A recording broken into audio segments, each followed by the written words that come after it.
Hello, नमस्कार साथियों, मैं जी कुमार स्वागत करता हूं आप सभी का आपके अपने चैनल टारगेट कॉम्पिटिटिव जोन में। और आज है डेली डोज 43।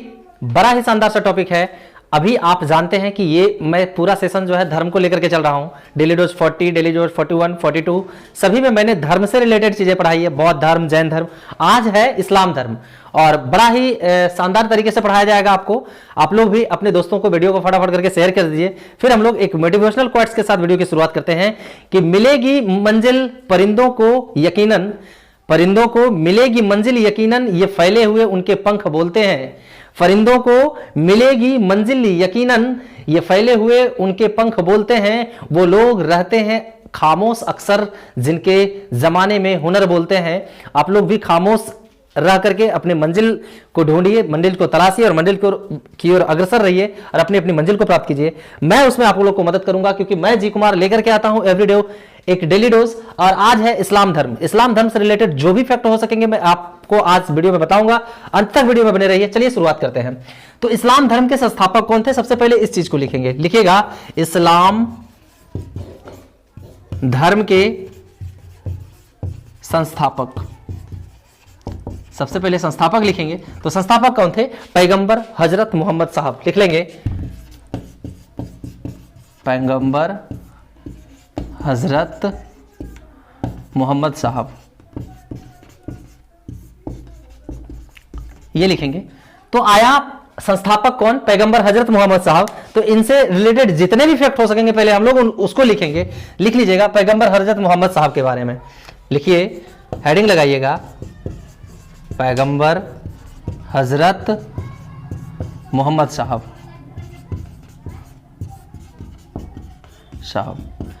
तो इनका जन्म कहां हुआ था, इनके पिताजी का क्या नाम था, माताजी का क्या नाम था, सारी चीजों को बारे में बारी बारी से जानेंगे। लिखिएगा जन्म, जन्म कहां हुआ था? तो जन्म हुआ था इनका 570 ईस्वी में। लिख लीजिएगा 570 ईस्वी में मक्का में इनका जन्म हुआ था। मक्का में जन्म हुआ था। उसके बाद लिखेंगे अब्बा यानी कि पिताजी। पिता बारे में लिखिएगा, पिता कौन थे? पिता थे अब्दुल्ला। लिखते चलिएगा, अब्दुल्ला लिखेंगे। उसके बाद माता लिखेंगे, माता कौन थी? लिखेगा अमीना। माता कौन थी? अमीना थी। उसके बाद फिर लिखिएगा आपका पत्नी, पत्नी लिख लीजिएगा, यानी शादी किनके साथ हुआ इसके बारे में। तो इनकी शादी जो हुई थी 25 वर्ष की अवस्था में। लिख लीजिएगा 25 वर्ष की अवस्था में 41 वर्ष की खदीजा नामक विधवा के साथ, खदीजा नामक विधवा के साथ इनका विवाह हुआ था। ठीक है। उसके बाद इनको एक पुत्री भी हुई थी। लिख लेंगे पुत्री। पुत्री का क्या नाम था? फातिमा था। लिखते चलेंगे साथ में फातिमा। और फातिमा का विवाह जो है यानी निकाह किसके साथ हुआ? लिख लेंगे दामाद। दामाद कौन हुए? अली हुए, जो आगे चल करके जो है बड़ा ही अहम रोल है इनका, आज मैं बताऊंगा। अली, ठीक है, इनके दामाद का नाम।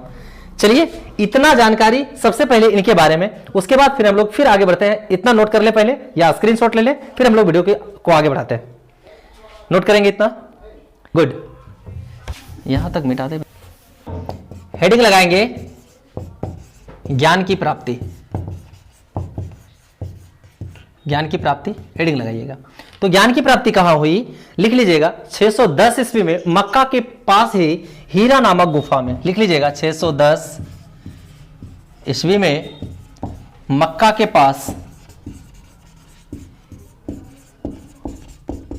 स्थित, मक्का के पास हीरा नामक गुफा में।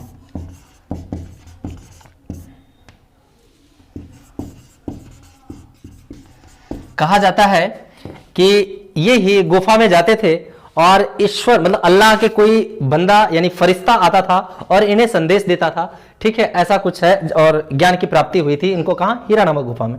उसके बाद फिर लिखिएगा हिजड़ी संवत क्या है, हिजड़त या हिजड़ी संवत लिख लीजिएगा, हिजड़ी संवत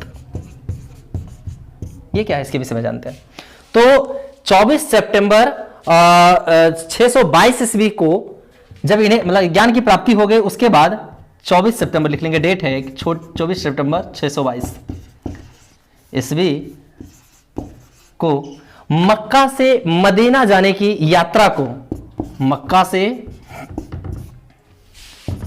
मदीना जाने की यात्रा को क्या कहते हैं, हिजड़ी संवत कहते हैं, हिजड़ी संवत कहा जाता है, ठीक है, इस्लाम धर्म में। उसके बाद फिर है मृत्यु, इनकी मृत्यु के बारे में लिखिएगा, मृत्यु, इनकी मृत्यु जो हुई आपका कहीं कहीं इनका छोटा डेट भी मिलता है, लेकिन आप लिखेंगे 632 ईस्वी, ठीक है, जितना जानकारी जरूरी हो उसको जानेंगे पहले। 632 ईस्वी में इनकी जो है मृत्यु कहां हो गई, मदीना में ही हो गई थी, लिख लीजिएगा 632 ईस्वी में मदीना में इनकी मृत्यु हो गई।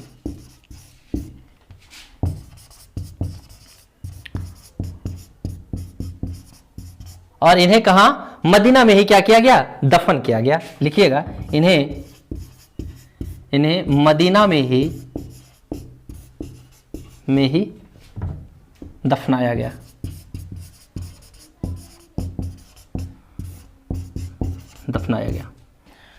और इसी कारण से ये जो हिजड़ी संवत है, लोग हज नमाज वगैरह जो पढ़ते हैं, 5 बार नमाज अदा करते हैं, लोग पश्चिम की ओर जो है यानी मदीना की ओर, मक्का मदीना की ओर देख करके ही क्या करते हैं, नमाज पढ़ते हैं उस दिशा की ओर होकर के। और हज जाने का जो है मतलब यहां जहां इनको दफनाया गया है उनके स्थान को ही लोग क्या करते हैं, दर्शन करने जाते हैं। अपने जीवन का सबसे अंतिम लक्ष्य मुस्लिम भाइयों का यही सब होता है कि वो क्या करते हैं, हजरत मोहम्मद साहब को के जहां पे दफनाया गया उनके दर्शन को जाते हैं हज के दौरान, ठीक है। उसके बाद ये हो गई मृत्यु। मृत्यु के बाद लिखिएगा कि इस्लाम धर्म की शाखाएं, है ना, लिख लेंगे इस्लाम धर्म की शाखाएं। जिस तरह से मैंने आपको बताया किसमें, बौद्ध धर्म में, जैन धर्म में और इस्लाम धर्म अब है, तो तीनों में जो है 2-2 शाखाएं हो चुकी। बौद्ध धर्म में मैंने आपको हीनयान महायान धर्म पढ़ाया, उसके बाद फिर आपको जैन धर्म में दिगंबर और श्वेतांबर पढ़ाया। इसमें लिखिएगा सिया और सुन्नी, लिख लीजिए सिया एवं सुन्नी लिख लीजिएगा, 2 शाखाएं हैं, सिया एवं सुन्नी। इसके बाद मैं डिटेल से बताता हूं कि सिया और सुन्नी वास्तविक रूप से कौन है, किसको मानने वाले कौन है, ठीक है। पहले इतना आप लोग नोट कर लेंगे, फिर आगे बढ़ते हैं, नोट कर लेंगे, उसके बाद या फिर स्क्रीनशॉट ले लीजिए, फिर आगे बढ़ते हैं हम लोग। क्या मैं मिटा दूं, गुड। हेडिंग सिया।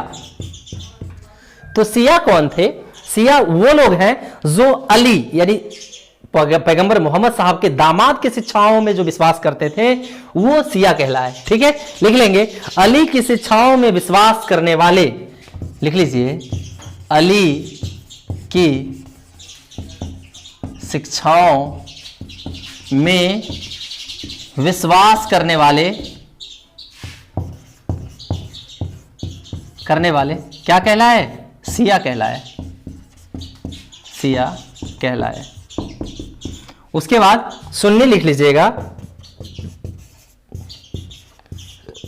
सुन्नी ये है पहले लिखेंगे सुन्नी। तो सुन्नी जो है मोहम्मद साहब के कथनों को मानते थे, मोहम्मद साहब के कथनों पर विश्वास करने वाले। मोहम्मद साहब के कथनों पर विश्वास करने वाले क्या कहलाए? सुन्नी कहलाए।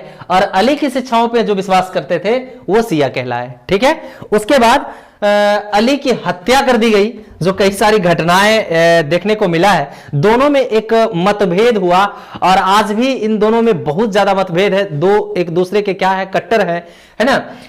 लिखिएगा कि अली की मृत्यु जो है, अली की मृत्यु कब? 600 आपके 61 ईस्वी में, लिख लीजिएगा 661 ईस्वी में कर दी गई। और इतना ही नहीं, अली के पुत्र एक हुसैन थे, अली के पुत्र हुसैन, अली हुसैन लोग एक साथ ले लेते हैं। आप जान लीजिए कि अली का पुत्र था हुसैन। ठीक है, अली के पुत्र हुसैन की हत्या 680 ईस्वी में, 680 ईस्वी में जो है करबला में कर दिया गया था। करबला कहां पड़ता है? इराक में पड़ता है। करबला इराक में कर दिया गया।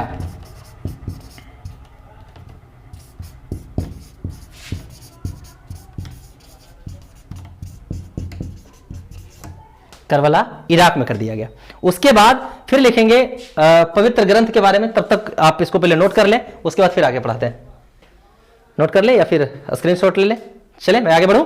गुड, लिखेंगे पवित्र ग्रंथ। तो पवित्र ग्रंथ सबसे ज्यादा जो है वो है कुरान, बहुत ही पवित्र है। ठीक है, लिखेंगे कुरान।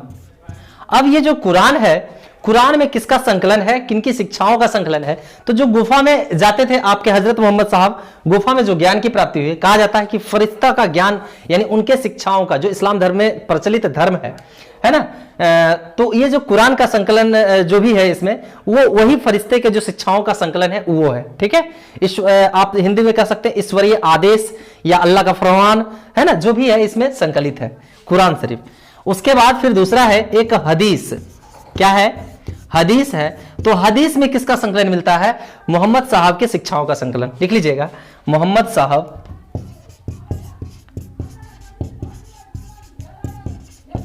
के शिक्षाओं का संकलन।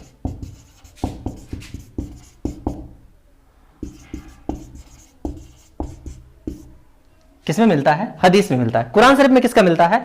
आपके अल्लाह का फरमान, जो भी कह सकते हैं, मोहम्मद साहब के द्वारा शिक्षाओं का भी इसी में वर्णन है। लेकिन ये वो शिक्षाएं हैं जो आपके ईश्वरीय आदेश के आधार पे इसमें यह हुआ था। उसके बाद आप लिखेंगे मोहम्मद साहब की शिक्षाओं का वर्णन किसमें? हदीस में। फिर एक लिख लेंगे खलीफा पद। अब लास्ट है ये कि मोहम्मद साहब के उत्तराधिकारी, लिख लीजिएगा, मोहम्मद साहब के उत्तराधिकारी क्या कहलाए? खलीफा कहलाए। लिख लेंगे खलीफा कहलाए। और ये खलीफा बहुत बाद तक चलता रहा, यानी 1924 ईस्वी में जाकर के ये समाप्त हुआ। तो इसके विषय में लिख लेंगे कि खलीफा पद की समाप्ति कैसे हुई? खलीफा पद की समाप्ति 1924 ईस्वी में, इधर बहुत बाद में 1924 ईस्वी में तुर्की के एक शासक हुए। तुर्की के शासक मुस्तफा कमाल पाशा। लिख लेंगे मुस्तफा कमाल पाशा।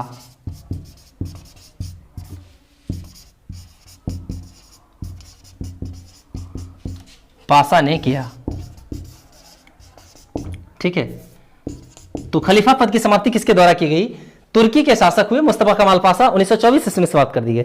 साथियों, मोहम्मद साहब से और इस्लाम धर्म से जो भी रिलेटेड फैक्ट हो सकते थे, जो एग्जाम के दृष्टिकोण से महत्वपूर्ण था, वो सारी की सारी वीडियो में इस जानकारी को दी गई। आप लोग प्लीज इसे शेयर किया करें, वीडियो अच्छी लगती हो तो लाइक करें, और अभी तक आपने टारगेट कॉम्पिटिटिव जोन को सब्सक्राइब नहीं किया तो सब्सक्राइब कर लें, बेल आइकन को प्रेस कर लें, ताकि आने वाले वीडियोज का नोटिफिकेशन से मिलता रहे। क्योंकि मैं जी कुमार लेकर के आता हूं एवरीडे एक डेली डोज, जो एग्जाम के दृष्टिकोण से, एग्जाम के लिए क्रैक करने के लिए बहुत ही जरूरी है। चलिए मिलते हैं फिर अगले वीडियो में, तब तक के लिए जय हिंद साथियों।